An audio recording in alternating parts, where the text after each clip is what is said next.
안녕하세요. 경기전 분석소입니다. 오늘 경기의 핵심 흐름과 무료 공유 내용 댓글에 남겨둔 링크에서 확인하실 수 있습니다. 경기 전 꼭 봐야 할 전력, 데이터, 전술 포인트 지금부터 바로 분석해 보겠습니다. 이번 경기는 선수 개인 능력보다 두 감독이 최근의 부진과 팬들의 비판 속에서 얼마나 위험을 감수할 수 있느냐가 더 중요하다. 대전은 황선홍 감독의 답답한 전술 운영과 투자 대비 부족한 성과로 인해 홈팬들의 불만이 크게 쌓여있는 상황이다. 울산 역시 현대가 더비에서 전북의 3골을 허용하며 패배한 뒤 김현석 감독을 향한 비판이 강해지고 있다. 양팀 모두 승리가 절실한 것은 분명하지만 먼저 실점했을 때 감당해야 할 부담이 워낙 크기 때문에 초반부터 공격 숫자를 과감하게 늘리기는 어려워 보인다. 대전은 3백에 양쪽 윙백이 내려와 페널티 박스 주변을 막고 김봉수가 중앙 수비 앞 공간을 보호하면서 이동경의 전진 패스를 제한하려 할 것이다. 울산도 5백을 유지한 채 보야니치를 수비 라인 앞에 세우고 주민규를 향한 패스 길목부터 차단할 가능성이 높다. 주민규와 야구 모두 문전에서 한 번의 기회를 득점으로 연결할 수 있는 결정력을 갖추고 있다. 하지만 두 팀 모두 중앙 수비 숫자를 충분히 확보할 수 있어 공격수가 편안하게 슈팅 각도를 만들기는 쉽지 않다. 대전이 역습을 시작하려면 주민규가 전방에서 공을 지켜낸 뒤 주앙 빅토르와 양쪽 윙백이 빠르게 따라붙어야 한다. 그러나 전체 수비 진영이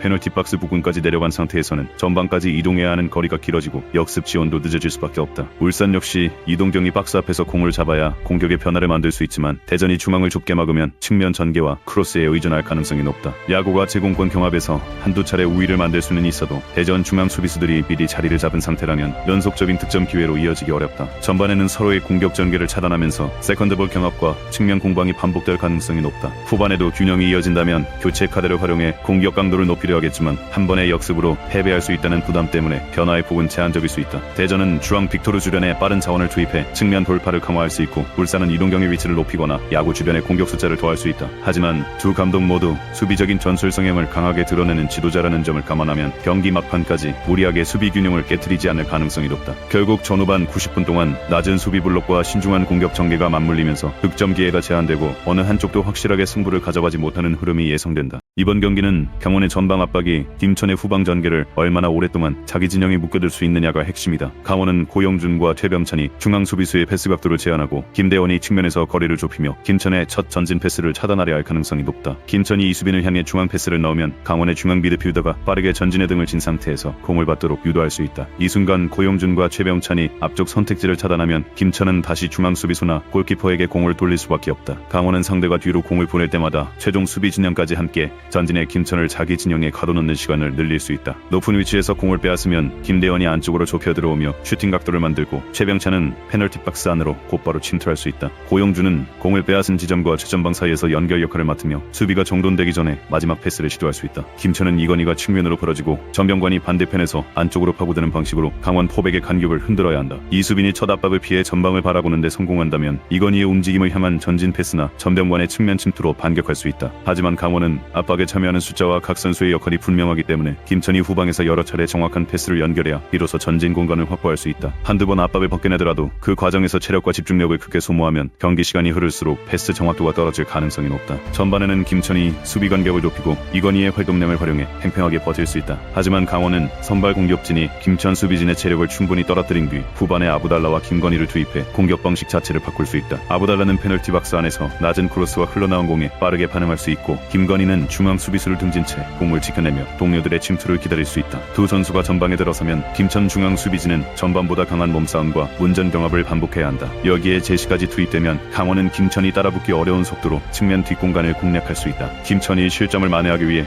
포백을 전진시키는 순간에는 제시의 빠른 침투와 김대원의 방향 전환이 더 위협적으로 작용할 수 있다. 김천도 전병관의 직접적인 돌파와 이수빈의 전진 패스로 반격 기회를 만들 수 있지만 공격이 끊긴 직후 강원의 제압박을 다시 견뎌야 한다는 부담이 있다. 결국 강원은 전반의 강도 높은 전방 압박과 후반 교체 자원의 공격력을 하나의 경기 운영으로 연결할 수 있다. 압박의 지속성과 교체 카드의 파괴력에서 앞서는 강원이 김천의 후방 전개를 흔들며 승부를 가져갈 가능성이 높다. 이번 경기는 김포의 높은 수비 라인과 대구의 수비 뒷공간 침투가 정면으로 출발하는 매치업이다. 김포는 박동진을 향한 전방 투입과 루이스의 측면 돌파, 디자우마의 전진 가담을 통해 초반부터 대구 진영을 밀어붙이려 할 가능성이 높다. 박동진이 중앙 수비수와의 공중볼 경합에서 버텨주면 루이스와 디자우마가 세컨드볼 경합에 빠르게 합류할 수 있다. 있다. 윙백까지 공격에 가세하면 김포는 측면 숫자를 늘린 뒤 낮은 크로스와 컷백으로 문전 기회를 만들 수 있다. 하지만 김포의 공격이 끊어진 직후에는 상황이 완전히 달라진다. 윙백이 높은 위치에 있고 3백까지 하프라인 부근에 올라와 있으면 대구의 첫 전진 패스가 곧바로 결정적인 역습으로 이어질 수 있다. 대구는 류재문이 중원에서 김포의 압박 방향을 확인한 뒤 세라핌의 침투 경로를 향해 빠르게 공을 넣을 수 있다. 달레이가 중앙에서 상대 중앙 수비수를 붙잡아주면 세라핌은 3백의 바깥쪽과 중앙 사이를 파고들 수 있다. 김포 수비진은 공을 향해 전진할지 세라핌의 침투를 따라 뒤로 물러날지 순간적으로 판단해야 한다. 한 명이라도 출발 시점이 어긋나면 오프사이드 트랩이 무너지고 골키퍼와의 1대1 장면까지 허용할 수 있다. 김포가 이러한 위험을 피하기 위해 최중 수비 진영을 내리면 전방과 중원의 간격이 벌어지면서 기존의 강한 전방 압박을 유지하기 어려워진다. 그러면 류재문이 중앙에서 여유롭게 공을 소유하고 달레이와 세라핌의 움직임을 확인하며 공격 방향을 정할 수 있다. 결국 김포는 높은 수비 라인을 유지해도 부담스럽고 뒤로 물러서도 자신들이 가장 잘하는 공격적인 운영을 살리기 어렵다. 전반에는 김포가 강한 활동량과 박동진의 경합 능력으로 팽팽하게 맞설 수 있다. 하지만 시간이 지날수록 윙백과 측면 중앙 수비수가 넓은 범위를 반복해서 커버해야 하므로 수비 간격 유지에 부담이 커질 수 있다. 반면 대구는 단레이의 전방 기준점과 세라핌의 침투 속도, 류재문의 패스 선택을 활용해 경기 상황에 따라 공격 방식을 바꿀 수 있다. 김포의 구조적인 수비 뒷공간 문제는 단기간에 완전히 고치기 어렵다는 점까지 감안하면 대구가 더 유리한 경기 내용을 만들어낼 가능성이 높다. 이번 경기는 포항의 좌우 전환 패스와 반대편 하프스페이스 침투를 제주가 얼마나 안정적으로 통제하느냐가 승부의 핵심이다. 제주는 남태희와 이창민을 중심으로 중원에서 공을 소유하고 박창준의 침투와 윙백의 전진을 통해 포항의 측면 뒷공간을 공략하려 할 가능성이 높다. 남태희가 상대 미드필더 사이에서 공을 받아 전진 방향을 바꾸면 제주도 페널티 박스 부근까지 빠르게 접근할 수 있다. 박창준의 배후 공간 침투와 이창민의 중거리 슈팅도 포항 입장에서는 쉽게 넘길 수 없는 공격 요소다. 하지만 제주가 공격 숫자를 늘리는 과정에서 공을 빼앗기면 윙백 뒤쪽과 3백 양옆 공간이 동시에 드러날 수 있다. 포항은 기성용과 니시아 켄토가 한쪽 측면으로 공을 모은 뒤 제주 수비가 이동하는 순간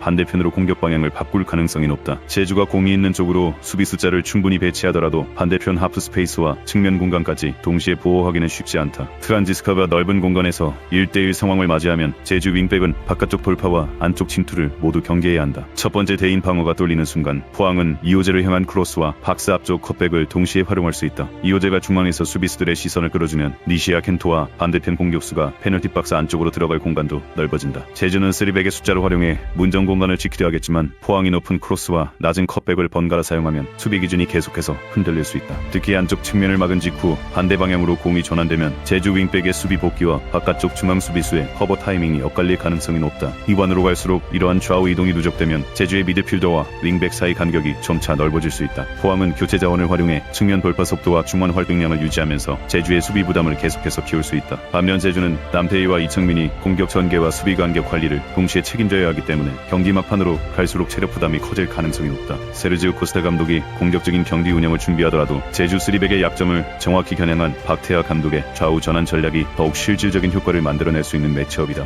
외국인 감독을 선임했다고 해서 전술적인 우위를 자연스럽게 확보하는 것은 아니다. 국내 선수들의 특성과 상대 수비 구조를 세밀하게 파악한 박태하 감독이 측면 배치와 패스 방향 전환을 통해 세르지오 코스타 감독보다 한 발 앞선 경기 운영을 보여줄 가능성이 높다. 결국 포항이 측면과 하프 스페이스를 번갈아 흔들며 제주보다 더 많은 슈팅 기회와 결정적인 득점 장면을 만들어낼 것으로 판단된다. 이번 경기는 전북이 높은 점유율을 가져가고 인천이 낮은 수비 블록을 형성한 뒤 빠른 전환 공격을 노리는 구도로 흘러갈 가능성이 높다. 전북은 못다를 문전의 기준점으로 세우고 김진규가 미드필더와 최종 수비진 사이 공간으로 들어가 인천의 중함을 흔들려 할 것이다. 하지만 인천은 포백과 중원 라인의 간격을 좁혀 못다에게 들어가는 전진 패스를 먼저 제안하고 김진규가 앞을 바라본 상태에서 공을 받지 못하도록 견제할 수 있다. 전북의 패스가 측면으로 향하면 인천의 측면 미드필더와 풀백이 빠르게 간격을 좁혀 돌파와 크로스 방향을 동시에 막아낼 가능성이 높다. 전북이 이를 벗어나기 위해 풀백을 높은 위치까지 전진시키고 공격 숫자를 늘리는 순간 인천이 활용할 공간은 오히려 더 넓어진다. 공을 빼앗은 직후 이청용이 첫 번째 패스 방향을 정리하면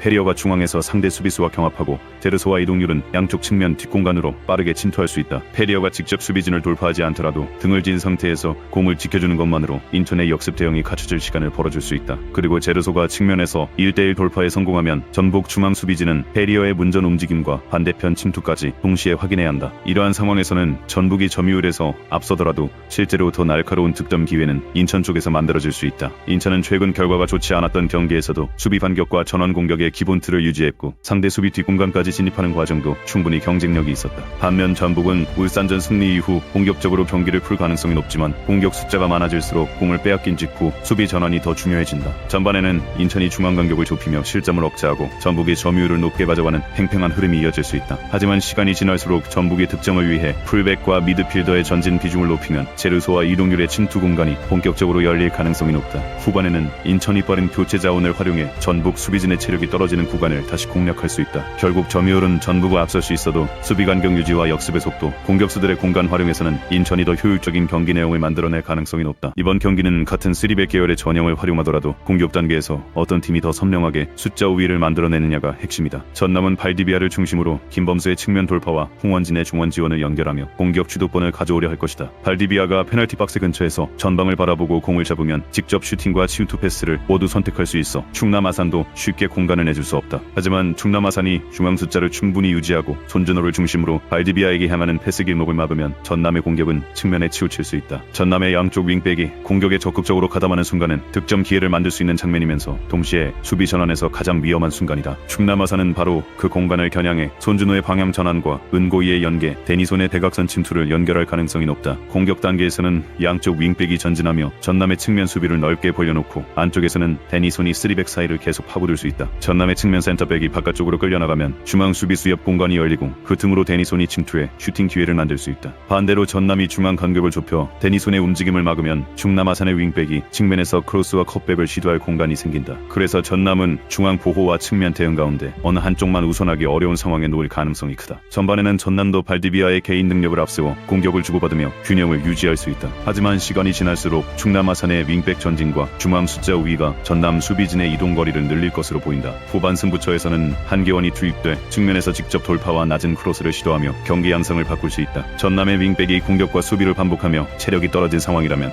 한계원의 직선적인 전진은 더욱 위협적으로 작용할 수 있다. 결국 손준호의 중원 조율, 은고의 전방 기준점, 데니손의 하프스페이스 침투, 한계원의 교체 효과까지 연결되는 충남 아산의 공격 구성이 더 탄탄하다. 전남이 발디비아의 개인 능력으로 득점 가능성을 만들더라도 측면 뒷공간과 3백 사이 간격을 끝까지 통제하기는 쉽지 않아 보인다. 전체적인 전형 변화와 공격 숫자 배치, 후반 교체 카드의 차이를 감안하면 충남 아산이 승점 3점을 가져갈 가능성이 높은 경기다. 이번 경기는 서울 이랜드의 최종 수비진과 수비형 미드필더 사이에 발생하는 공간을 수원FC가 얼마나 정확하게 활용하느냐가 핵심이다. 서울 이랜드는 공격 숫자를 늘렸을 때 전방에서 위협적인 장면을 만들 수 있지만 공을 잃은 직후 중원과 포백이 동시에 제자리로 돌아오지 못하는 문제가 있다. 이때 포백은 뒤로 물러서고 수비형 미드필더는 전방에 남으면 두 진영 사이에 공격형 미드필더가 활용하기 좋은 공간이 만들어진다. 수원FC는 프리조를 바로 이 구역에 배치해 전방을 바라본 상태에서 공을 잡도록 유도할 수 있다. 프리조가 공을 받는 순간 마테우스 바비는 중앙 수비수를 등진 채 문전으로 움직이고 김경민은 풀백과 중앙 수비수 사이를 향해 대각선 침투를 가져갈 수 있다. 서울 이랜드 수비형 미드필더가 프리조에게 붙으면 최전방 침투가 열리고 거리를 유지하면 왼발 슈팅과 전진 패스를 허용하게 된다. 수원FC는 이 선택의 부담을 이용해 중앙과 측면을 번갈아 공략할 가능성이 높다. 김경민이 바깥쪽에서 상대 풀백을 끌어내면 프리조가 하프스페이스로 들어갈 수 있고 풀백까지 전진하면 측면에서 수적 우위도 만들 수 있다. 반면 서울 이랜드는 김현의 제공권을 활용한 크로스와 에울레르의 왼발 킥을 통해 수원FC 골문을 위협할 수 있다. 까리우스가 김현 주변에서 세컨드볼 경합과 짧은 패스에 가담하면 서울 이랜드도 공격을 단발성으로 끝내지 않을 수 있다. 하지만 공격에 많은 선수가 가담한 상황에서 공을 빼앗기면 수원FC의 첫 전진 패스를 차단하기 어렵다는 부담이 남는다. 서울 이랜드의 포백이 뒤로 물러나는 과정에서 프리조가 중앙에 자리를 잡으면 수원FC는 한 번의 패스로 페널티 박스 앞까지 접근할 수 있다. 전반에는 서울 이랜드가 수비형 미드필더의 위치를 낮추며 간격을 좁힐 수 있지만 시간이 지나면서 공격과 수비를 반복하면 같은 간격을 유지하기 어려워질 가능성이 높다. 후반 교체 이후 수원FC가 측면 속도를 다시 끌어올리면 서울 이랜드의 포백은 더 넓은 공간을 담당해야 한다. 결국 수원FC가 프리조의 왼발 전개와 김경민의 침투, 마테우스 바비의 문전 움직임을 결합해 서울 이랜드의 구조적인 약점을 파고들 가능성이 높다. 서울 이랜드도 공격 자원들의 개인 능력으로 득점 기회를 만들 수 있어 경기 전체 득점 역시 열릴 가능성이 있다. 오늘 경기 분석은 여기까지입니다. 더 자세한 경기 흐름과 무료 공유 내용 댓글에 남겨둔 링크에서 확인하실 수 있습니다. 경기 전 핵심 정보는 경기 전 분석수에서 함께하세요. 구독, 좋아요, 알림 설정 부탁드립니다.